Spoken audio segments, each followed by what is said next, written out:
யோகிராம் சுரத்குமார் ஜெயகுருராய. அனைவருக்கும் வணக்கம். இன்றைக்கி நம்ம ஒரே ஒரு கதையை பார்க்க போகிறோம். அந்த ஒரு கதையில் நமக்கு தேவையான 3-4 விஷயங்கள் இருக்குது. பத்மபாதர் அப்படின்றவரை பற்றி உங்களில் சில பேர் கேள்விப்பட்டிருப்பீங்க. இந்த பத்மபாதர் அப்படின்றவரோட இயற்பெயர் பார்த்திங்கன்னா சனந்தனன். இந்த பத்மபாதர்ன்றவர் ஆதிசங்கரர் இருக்கார் இல்லைங்களா, அவரோட சிஷ்யன். ஆதிசங்கரால் அறியப்பட்ட ஒருவர். இந்த இந்த 4 விஷயம் 3 விஷயம் இருக்குதுன்னு நான் சொன்னேன் இல்லைங்களா. இது என்னென்னா, இந்த ஒரு கதையில் நமக்கு குரு பக்தி எப்படி இருக்கணும் அப்படின்றத பற்றி ஒரு விஷயம் இருக்குது. சத்சங்கம் அப்படின்றதோட பலன் இருக்குது. 3வது விஷயம் நாமம், நாம் சொல்கிற மந்திரங்கள் நாமங்கள் எந்த அளவுக்கு நமக்கு பலன் கொடுக்குது அப்படின்றத நம்ம இந்த கதையில் பார்க்க போகிறோம். இந்த சனந்தனன் இருக்கார் இல்லைங்களா, இவர் பூர்வாசிரமத்தில், அதாவது ஆதிசங்கர்கிட்ட அவர் சேர்றதுக்கு முன்னாடி, ஆதிசங்கரர் 32 வயசு வரைக்கும் தான் இருந்தார். அவரோட 16வது வயசில் இந்த பத்மபாதர் அவரை காசியில் சந்திக்கிறார். ஓகேங்களா. இந்த பத்மபாதர் அவரை விட வயசில் பெரியவர், அதாவது ஆதிசங்கரை விட.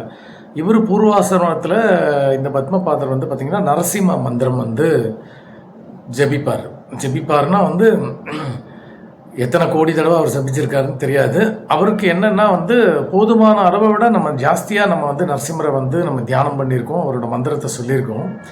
அவரோட நமக்கு காட்சி கிடைக்கணும் அப்படின்ட்டு. அது அந்த காலத்தில் அவருக்கு, அதாவது ஆதிசங்கர்கிட்ட சேர்கிறதுக்கு முன்னாடி பார்த்திங்கன்னா அவருக்கு இஷ்ட தெய்வம் நரசிம்மராக இருந்ததுனால அவரை பார்த்தே தீரணும் அப்படின்னு சொல்லிட்டு இந்த பத்மபாதர் என்ன பண்ணுறாரு, காட்டுக்குள்ளே போயிட்டு நரசிம்ம மந்திரத்தை சொல்லி ஜெபம் பண்ணுறாரு.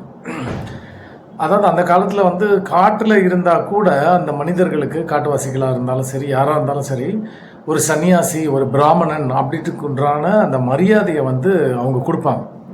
அதில் அந்த காட்டில் இருக்க ஒரு வேடர் தலைவன் இந்த சாமி காட்டில் தபம் பண்ணிகிட்ருக்கு. இது சாப்பாட்டுக்கு என்ன பண்ணுமோ, அது கஷ்டப்படும், நம்மளை மாதிரி ஆட்களுக்கே இங்கே வாழ்கிறது கொஞ்சம் கஷ்டமாக இருக்கே அப்படின்னு சொல்லிட்டு ஒரு நல்ல எண்ணத்தில் அவருக்கு உதவி பண்ணுற நோக்கத்தில் இவர் அதாவது அந்த வேடர் தலைவன் இவர்கிட்ட பத்மபாதர்கிட்ட ஐயா, நீங்கள் இந்த காட்டில் ஏன் கஷ்டப்படுறீங்க, இது மாதிரி மிருகங்கள் இருக்கும், சாப்பாட்டுக்கு கஷ்டம், நாங்கள்லாம் ஏதோ பழக்கிட்டோம், நீங்கள் இங்கே கஷ்டப்பட வேணாம், உங்களுக்கு சாப்பாட்டுக்கு ஏதாவது வேணும்னா சொல்லுங்கள், நான் எட்டுன்னு தரேன், இல்லைன்னா உங்களுக்கு என்ன வேணும்னு சொல்லுங்கள், நான் உங்களுக்கு என்னால் அதை பண்ணித்தர முடியும், நான் தான் இந்த வேடரோட இந்த காட்டுக்கு தலைவன், வேடர் தலைவன் சொல்கிறார். இவர் என்னடா இது, அந்த இடத்துல இருந்தால் எல்லாரும் தொந்தரவு பண்ணுறாங்கன்னு சொல்லிட்டு நம்ம இந்த இடத்துல தனிமையில் உட்காந்து நம்ம தவம் பண்ணலாம் அப்படின்னு காட்டுக்கு வந்தால் இங்கே ஒருத்தரோட அன்பு தொல்லை தாழ முடியலையே அப்படின்னு சொல்லிட்டு இவர் என்ன பண்ணுறாரு, சுவாமி ரொம்ப நன்றி, எனக்கு எதுவும் வேணாம், எனக்கு சாப்பிட்றது அது இதெல்லாம் எதுவும் பிரச்சனை கிடையாது, நீங்கள் உங்கள் வேலையை பாருங்கன்றார். இல்லை நான் நீங்கள் எவ்வளோ பெரிய மகானாக தெரியுறீங்க பார்க்குறதுக்கு, நீங்கள் பிராமணன், நான் உங்களுக்கு உதவி பண்ணியே தீரணும் அப்படின்னு ஒத்த காலில் நிற்கிறார். சரி, இவர் இப்படி சொன்னால் போக மாட்டார்னு சொல்லிட்டு இவர் என்ன பண்ணுறாரு, இந்த காட்டில் தானே நீ இருக்க, நான் ரொம்ப நாளாக பார்த்தேன்னா சிங்க தலையும் மனுஷ உடம்பும் இருக்கிற ஒரு மிருகத்தை தேடின்னு இருக்கேன் அப்படின்னு இவர் சொல்கிறார். அப்போ அவர் உடனே சொல்கிறாரு, வேடர் தலைவன், ஐயா நீங்கள் தப்பாக எடுத்துக்காதீங்க, நான் ரொம்ப வருஷமாக இந்த காட்டில் இருக்கேன், எனக்கு தெரிஞ்சு அந்த மாதிரி ஒரு மிருகத்தை நான் பார்த்ததே இல்லைன்ற. ஏன்னா அவங்களுக்கு நரசிம்மரோ பகவானோட அவதாரங்களை தெரிஞ்சிருக்க வாய்ப்பு இல்லை இல்லைங்களா, அவங்க பாவம் காட்டில் இருக்கவங்க. அவர் எப்படி எடுத்துக்கிறாருன்னு பாருங்கள். அவர் சொல்கிறாரு, நீங்கள் ஒரு பிராமணன், நீங்கள் ஒரு சாமியாக இருக்கிறீங்க, அதனால் நீங்கள் பொய் சொல்ல மாட்டீங்க அப்படின்றது எனக்கு நல்லா தெரியும். எவ்வளோ நம்பிக்கை, எப்படி இந்த காலத்தில் மனிதர்கள் இருக்கிறாங்கன்னு அப்படின்றத பார்த்துக்கோங்க. நீங்கள் அப்படிப்பட்ட ஆளாக இருக்கிறதுனால நீங்கள் பொய் சொல்ல மாட்டீங்க, கண்டிப்பாக அந்த மாதிரி ஒரு மிருகம் இங்கே இருக்க தான் செய்யும். நான் ஒருவேளை நான் பார்க்காம இருந்திருக்கலாம், நான் என்ன பண்ணுறேன், நான் அதை தேடி கண்டுபிடிச்சி நான் நாளைக்குள்ளே உங்கள் காலடி ஆண்டு நிறுத்துகிறேன், நீங்கள் ஒன்றும் கவலைப்படாதீங்க, நான் நிறுத்துனதுக்கப்புறம் நீங்கள் வீட்டுக்கு போயிடுங்க, ஏன்னா இங்கேருந்து நீங்கள் கஷ்டப்படுறத பார்க்கறது எனக்கு மனசு கேட்காது. ஆனால் ஒருவேளை நான் சொன்ன மாதிரி நாளைக்குள்ளே அந்த மிருகத்தை எட்டுன்னு நிறுத்தலைன்னா நான் என் உயிரை விட்டுடுவேன் அப்படின்றது. இவர் கொஞ்சம் அதிர்ச்சி ஆகிடுது, என்னடா இவர், நான் ஏதோ சரி அது மாதிரி முடியாதுன்னு சொல்லிட்டு நம்ம காட்டின்னு போயிடுவாருன்னு பார்த்தானா இவர் என்ன உயிரை தியாகம் பண்ணுற அளவுக்கு வந்துட்டாரு அப்படின்ட்டு இவர் ரொம்ப கொஞ்சம் ஆச்சரியமாக ஆகிடுது. சரி, இப்போதைக்கு இந்த இடத்த விட்டு அவர் கிளம்புனா போதும் அப்படின்ற மாதிரி இவர் சரிங்க அப்படின்னு சொல்லிடுறாரு. இவர் வேடன் வந்து பார்த்தீங்கன்னா ஏகாக்கிர சிந்தனைன்னு சொல்லுவாங்க. அதாவது சிந்தனைன்னா ஒரு வருஷக்கணக்காக தவம் பண்ணுறதுக்கு அப்புறம் நமக்கு வாய்க்கிற அந்த ஏகாக்கிர சிந்தனையோட வந்து அந்த சிங்க தலையை மனுஷ உடம்பையும் தேடி அலையிறார். அது எப்படிறா அது என் கண்ணுக்கு படாமல் அப்படி இப்படின்னு தேடுறாரு. ராத்திரி கூட அவர் வந்து ஓய்வு எடுக்கல, தேடுறாரு. மறுநாள் விடிகிற வரைக்கும் தேடிட்டு அவருக்கு வந்து மனசு ரொம்ப உடைஞ்சு போயிடுது. நம்மளால் முடியல, நம்ம சொன்ன மாதிரி நம்ம உயிரை விட்டுற வேண்டியதானே. இந்த ஆளை விழுத எடுத்து அவரோட கழுத்தில் மாட்டி அவர் தொங்கறதுக்கு போகிறாரு. லக்ஷ்மி நரசிம்மர் அவரோட எதிரில் வந்து நிற்கிறார். நீ வந்துட்டியா, உன்னைத்தான் வந்து அவர் பாவம் ரொம்ப நாளாக தேடின்னு இருக்காரு போல இருக்கு, நீ உடனே வான்னு சொல்லிட்டு இவர் தூக்கு மாட்டிக்க போன அந்த ஆளை விழுதில் வந்து இவர் கையை கட்டி, இவர் வந்து லக்ஷ்மி நரசிம்மரை ஒரு வேடன், நீங்கள் நல்லா புரிஞ்சுக்கோங்க, தரன்னு எடுத்து வர்றார். நீங்கள் நல்லா புரிஞ்சிக்க வேண்டிய ஒரு விஷயம் இங்கே என்னென்னா, நான் சொன்ன மாதிரி 3-4 விஷயம். நீங்கள் எத்தனை வருஷமாக நாமா சொல்கிறீங்கன்றது முக்கியம் இல்லை, நீங்கள் வந்து என்ன நாமா சொல்கிறீங்கன்றது முக்கியம் இல்லை, நீங்கள் ஏகாகிர சிந்தனையோடு வந்து ஒரு விஷயத்தை நினைக்கும் பொழுது கடவுளே இறங்கி வரார். நீங்கள் பாருங்கள், லட்சம் தடவை வந்து அவர் வந்து கோடி தடவை அந்த மந்திரத்தை சொல்லியிருந்தாலும் அந்த ஏகாகிர சிந்தனை அவருக்கு வாய்க்கலை. ஆனாலும் அதுக்கு உண்டான பலன் வந்து அவருக்கு கிடைக்கிறது. நீங்கள் பாருங்கள், இப்போ அவர் கூட்டுன்னு வந்து எதில் நிற்கிறார். சாமி, நீங்கள் சொன்ன மாதிரி அந்த மிருகத்தை நான் பிடிச்சின்னு வந்துட்டேன், நீங்கள் பாருங்கன்றார். ஆனால் இவர் கண்ணுக்கு அது தெரியல. இவர் வந்து என்னடா பிடிச்சின்னு வந்துட்டேன்னு சொல்கிறான், ஆனால் நம்ம கண்ணுக்கு தெரியலையே அப்படின்னு பார்க்குறாரு. ஆனால் சாமி பாருங்க, இவனை விட்டு கொடுக்கூடாது இல்லைங்களா, அதனால வந்து சாமியோட அந்த குரல் கேட்குது இவருக்கு. பத்மபாதருக்கு சாமியோட குரல் கேட்குது, ஆனால் உருவம் தெரியல. இந்த குரலால் சாமி சொல்கிறாரு, இவன் லட்சம் வருஷம் தவம் பண்ணால் கிடைக்கக்கூடிய அந்த ஏகாகிர சிந்தனையின் மூலமாக 24 மணி நேரமும் என்னை சிந்திச்சதுனால இவன் கண்ணுக்கு நான் தெரிஞ்சேன். அதே ஏகாகிர சிந்தனை உனக்கும் அருள் வாய்க்கட்டும் அப்படின்னு ஆசீர்வாதம் பண்ணுறாரு. இன்னொன்று இருந்தாலும் நீ ஏன் என்ன பார்க்க முடியல, என் குரலை மட்டும் கேட்க முடியறதுன்னா, இவனோட சத் சங்கம் நல்லா புரிஞ்சுக்கோங்க. சத் சங்கம் 5 நிமிஷம் பேசியிருப்பார் அவர் இவர்கிட்ட. அந்த ஆள் வந்து அவ்வளோ ஏகாகிர சிந்தனையோட வந்து இவருக்காக சாமியை தேடி, அந்த ஆளோட சத் சங்கம் ஒரு 5 நிமிஷம். சத் சங்கத்தோட இம்பார்ட்டன்ஸ் புரிஞ்சுக்கோங்க, முக்கியத்துவம். சத்சங்கம் வந்து 5 நிமிஷம் இருந்தாலும் அதுக்கு அவ்வளோ மகத்துவன்றப்ப நம்ம வந்து முடிஞ்ச அளவுக்கு சத்சங்கத்தில் இருக்கணும். கும்பலாக சேர்ந்து கூடி எல்லாரும் சேர்ந்து ஒரு நாமத்தை உச்சரிக்கிறது, நல்லா வந்து உயர்ந்த எண்ணங்கள் இருக்கிற மனிதர்களோட சேர்றதுக்கான முக்கியத்துவத்தை இதில் இருந்து சாமி விளக்குறாரு. அந்த சத்சங்கத்தினால உனக்கு என் குரல் கேட்குது. மறுபடியும் சொல்கிறேன், நீ பண்ண நாமத்தினால இல்லை, நீ அந்த 5 நிமிஷம் வந்து சொன்ன சத்சங்கத்தில். ஆனால் நீ நாமா சொன்ன இல்லையா, அதுக்குண்டான பலனை நான் உனக்கு தேவைப்படுற ஒரு நேரத்தில் நான் வந்து கண்டிப்பாக கொடுப்பேன் அப்படின்னு சொல்லிட்டு வந்து சாமி வந்து மறைஞ்சிடுறாரு. சரிங்களா? இப்போ நாம வந்து சொன்னதுக்கான பலன் இப்போ பின்னாடி எப்படி நடக்கிறதுன்றதை பாருங்கள். இந்த கதை இப்போ முடியுது. இவர் அதுக்கப்புறம் ஆதிசங்கர்கிட்ட போய் சேர்றாரு. ஆதிசங்கரர் வந்து ஒரு என்ன சொல்றது, அவர் வந்து சாட்சாத் சிவபெருமானோட அவதாரம். அவர் ஒரு நாள் வந்து இந்த இந்த மனிதர்களை கொலை செய்கின்ற அந்த காபாலிகர்னு சொல்லுவாங்க, அந்த மாதிரி ஆட்களும் சிவனை கும்பிடுவாங்க. சிவனுக்கு தான் ஜாதி மத பேதம் இனம் எதுவுமே கிடையாது இல்லைங்களா, அவர்களும் கும்பிடுறாங்க. ஏதோ ஒரு இதில் வந்து இவர் அவங்கள வாதத்தில் தோக்கடிச்சிடறாரு அப்படின்ற அந்த கோபம் வந்து இவங்களுக்கு இருக்குது.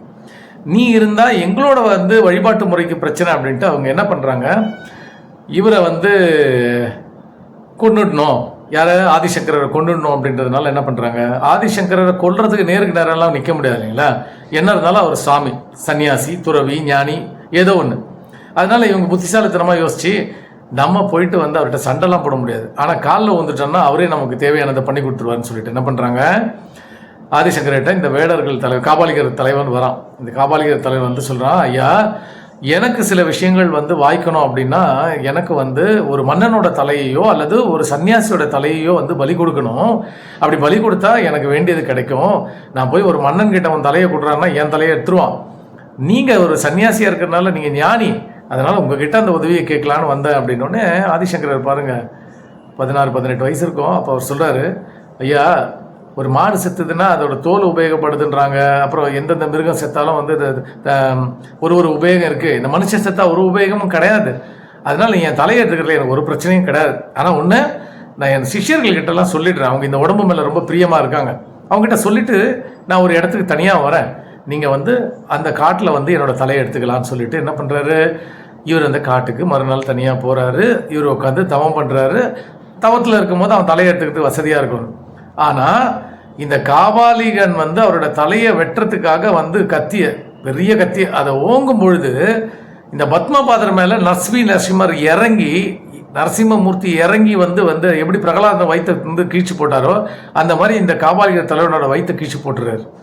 கொஞ்ச நேரம் கழிச்சு வந்து ஆதிசங்கர் கண்ணை திறந்து பார்த்தப்ப என்ன நடந்ததுன்னா, சாமி எனக்கும் தெரியாது சாமி, நான் வந்து கங்கை கரையில் வந்து இருந்தேன், திடீர்னு பார்த்தீங்கன்னா இங்கே நிற்கிறேன், என்ன நடந்ததுன்னே தெரில அப்படின்னோடனே ஆதிசங்கருக்கு புரிஞ்சிடுது. அப்போ நீ லக்ஷ்மி நரசிம்ம ஸ்தோத்திரத்தை சொல்லுவியா அப்படின்னு கேட்குறாரு. அது வந்து உங்ககிட்ட வரத்துக்கு முன்னாடி நான் வந்து ஒரு லட்சம் முறை வந்து நான் சொல்லியிருக்கேன். அதோட பலன் தான் இப்போ உனக்கு வந்து கிடச்சிருக்கு. உன் மேலே நரசிம்மர் வந்து இந்த காரியத்தை செஞ்சுருக்காரு அப்படின்னோடனே அவருக்கு ரொம்ப சந்தோஷமாயிடுது. இப்போ இதில் ரெண்டாவதாக நம்ம புரிஞ்சுக்க வேண்டிய விஷயம், ஒரு தடவை நீங்கள் சொன்னாலும் 1000 தடவை சொன்னாலும் 1,00,000 தடவை சொன்னாலும் கோடி தடவை சொன்னாலும் சொன்னதுக்குண்டான பலன். ஒரு சிலர் இருக்காங்கல்ல, ஒரு 108 தடவை உட்காந்து மணி அடிச்சுட்டு வந்து ஒரு விஷயத்த வேண்டிட்டு நாளைக்கே நடக்கலைன்னொடனே அதெல்லாம் சும்மா அப்படின்றாங்க பார்த்தீங்களா, அவங்களுக்கு இது உதாரணம். கோடி முறை ஜபம் பண்ண ஒருத்தருக்கே வந்து அது உண்டான காலத்தில் தான் அதுக்கு உண்டான பலன் கிடைச்சது. அப்போ இவர் என்ன சந்தோஷப்பட்டுக்கிறாரு, நான் வந்து அத்தனை தடவை சொன்னதுக்கு என் குருநாதரோட உயிரை காப்பாற்றுறதுக்கான பலன் எனக்கு கிடைச்சிது, அது வரைக்கும் ரொம்ப சந்தோஷம் அப்படின்னு ரொம்ப சந்தோஷப்படுறாரு. இப்போ இது மூலமாக நமக்கு தெரிய வருது, மந்திரத்துக்கு உண்டான நாமத்துக்கு உண்டான பலன் அது எப்போ சொன்னாலும் அதுக்குண்டான பலன் அது கொடுத்தே தீரும் அப்படின்றது. மூணாவது, குரு மேலே எத்தகைய பக்தி வச்சிருக்கணுன்றதோட இந்த கதையை நம்ம முடிக்கிறோம். இதே பத்மபாதர் ஒரு நாள் வந்து இந்த பக்கம் வந்து ஆதிசங்கர் இந்த கரையில் கங்கை கரையோட இந்த கரையில் இருக்காரு. அந்த கரையில் வந்து இவர் வந்து நந்தவனத்தில் பூ பறிச்சுட்டு இருக்காரு. யார்? இந்த பத்மபாதர். இந்த பத்மபாதர்ன்ற பேரே இந்த இன்சிடென்ட்டுக்கு அப்புறம் தான், இந்த நிகழ்வுக்கு அப்புறம் தான் அவருக்கு வரும். அது வரைக்கும் அவர் வந்து சனந்தனன் தான். இப்போ வந்து இவர் என்ன பண்ணுறார், 2 விதமாக இந்த கதையை சொல்லுவாங்க. ஒன்று, இப்போ இந்த சனந்தருக்கு வந்து இவர் ரொம்ப இம்பார்ட்டன்ஸ் கொடுக்குறாரு, முக்கியத்துவம் கொடுக்குறாரு. யார்? ஆதிசங்கரன்னு மற்ற சிஷ்யர்கள் பொறாமப்பட்டப்ப அவங்களுக்கு வந்து சனந்தர் எந்த அளவுக்கு குருபக்தியில் சிறந்தவர்னு நிரூபிக்கிறதுக்காக இந்த நிகழ்வு நடந்ததா ஒரு சிலர் சொல்லுவாங்க. இன்னும் ஒரு சிலர் இந்த நிகழ்வு வந்து இவர் வந்து ஸ்நானம் பண்ணிட்டு வந்து துடைக்கிறதுக்கு துண்டு கேட்டப்ப வந்து நடந்ததா சொல்லுவாங்க. எதுவாக இருந்தாலும் பத்மபாதர்ன்ற பெயர் எப்படி வந்தது, அவரோட குரு பக்தியை நம்ம பார்க்க போகிறோம். இப்போ வந்து இவர் என்ன பண்ணுறாரு, ஆதிசங்கரர் இந்த கரையிலேருந்து சனந்தனா அப்படின்னு கூப்பிடும் பொழுது, அடடா குருநாதர் கூப்பிடுற அந்த பக்கத்து அடுத்த செகண்ட் நம்ம இல்லாமல், அடுத்த நொடி நம்ம இல்லாமல் போயிட்டோமே அப்படின்னு வேகமாக இவர் என்ன பண்ணுறாரு, தான் எங்கே நிற்கிறோம் என்ன பண்ணுறோன்றதெல்லாம் விட்டுட்டு கடன்னு கங்கை மேலே ஓடுறாரு. கங்கை நதி மேலே ஓடுறாரு. நல்லா புரிஞ்சுக்கோங்க, நீந்தலை, கங்கை நதி மேலே ஓடுறாரு. கங்கை தாய் இவர் எந்த அளவுக்கு வந்து குருபக்தியில் சிறந்தவராக இருந்தால் அவர் முழுகிடக்கூடாதுன்னு அவர் கால் வைக்கிற ஒவ்வொரு இடத்துலையும் ஒரு தாமரைப்பூவை வந்து மேலே எடுத்துன்னு வராங்க. இவர் கால் வைக்கிற இடம்லாம் ஒரு தாமரைப்பூ வருது. அந்த ஒரு தாமரைப்பூ மேலேயும் வந்து அவர் காலை வச்சு அடுத்த கரைக்கு வந்துடுறாரு. வந்துட்டு சுவாமி மன்னிச்சிருங்க, கொஞ்சம் நேரம் ஆயிடுச்சு, நான் அந்த பக்கம் கரையில் இருந்தேன்னொடனே ஆதிசங்கர் கொஞ்சம் திரும்பி பாருன்னு சொல்கிறார். திரும்பி பார்த்தா இந்த சனந்தனர் ஓடி வந்த எல்லா இடத்துலையும் கால் வச்ச எல்லா இடத்துலையும் ஒரு தாமரைப்பூ இருக்கு. அப்போ வந்து சொல்கிறார் ஆதிசங்கரர், உன்னோட குருபக்தியை நான் ரொம்ப மெச்சுறேன். நீ எந்த அளவுக்கு குருபக்தி வாய்ந்தவனா இருந்தால் நீ முழுகிடக்கூடாதுன்னு கங்கை மாதாவே தாமரை மலர்களை வந்து உன்னோட பாதத்தை தாங்கிறதுக்காக வச்சாங்க. பத்மம்னா வந்து தமிழில் வந்து பார்த்தீங்கன்னா வந்து தாமரை மலர், ஓகேங்களா. பத்மம் சமஸ்கிருதம்னு நினைக்கிறேன். ஓகே, பத்மபாதர்னு அதனால தான் பேர் வந்தது அவருக்கு, புரியுங்களா. அதாவது பத்மத்தால் இந்த பாதத்தை அவர் வந்து தாங்கினதுனால பத்மபாதர்னு அவருக்கு பேர். இது எப்பேற்பட்ட குருபக்தி இருந்தால் ஒரு மனுஷனுக்கு கங்கை மாதாவே வந்திருப்பார். அத்தகைய குருபக்தி இருக்கிற ஒரு சிஷ்யனை இந்த உலகுக்கு அவர் சனந்தனன் அதுக்கப்புறம் அழைக்கப்படவே இல்லை. அதுக்கப்புறம் வந்து பத்மபாதர் தான் அவர் அழைக்கப்பட்டார், ஓகேங்களா. இப்போ இந்த ஒரு கதை மூலமாக நான் உங்களுக்கு 4 விஷயங்கள் சொல்லியிருக்கேன். சத்சங்கத்தோட முக்கியத்துவம், அதுக்கப்புறம் நாமம் எப்படி எத்தனை தடவை சொன்னாலும் அதுக்குண்டான பலனை அதுக்குண்டான நேரத்தில் அது கொடுக்குன்றது, எக்ஸ்ட்ரீம் மிக மிக மிக மிக ஆழமான ஒரு குருபக்தி இருக்கும்போது வந்து எந்த மாதிரி வந்து இந்த சரித்திரத்தில் ஆதிசங்கர் இருக்க வரைக்கும் பத்மபாதரோட பேர் இருக்கும், அந்த அளவுக்கு இருக்கிறோம். ஸோ இது 3 முக்கியம். இதில் இது உயர்ந்தது அது தாழ்ந்ததுன்னு எதுவும் கிடையாது. எல்லாம் ஒரு சேர கைவரப்பெற்றால் அது ரொம்ப ரொம்ப சந்தோஷம். ஆனால் இதில் எது ஒன்று இருந்தாலும் கூட வந்து அது அதுக்குண்டான பலனை கொடுக்கும் அப்படின்னு இந்த கதை மூலமாக வந்து உங்களுக்கு நான் சொல்ல விரும்பினேன். அனைவருக்கும் நன்றி. மீண்டும் அடுத்த வாரம் சந்திப்போம். யோகிராம் சுரத்குமார், யோகிராம் சுரத்குமார், யோகிராம் சுரத்குமார், ஜெயகுருராயா. இப்படிக்கு உங்கள் லலிதா நவீன்.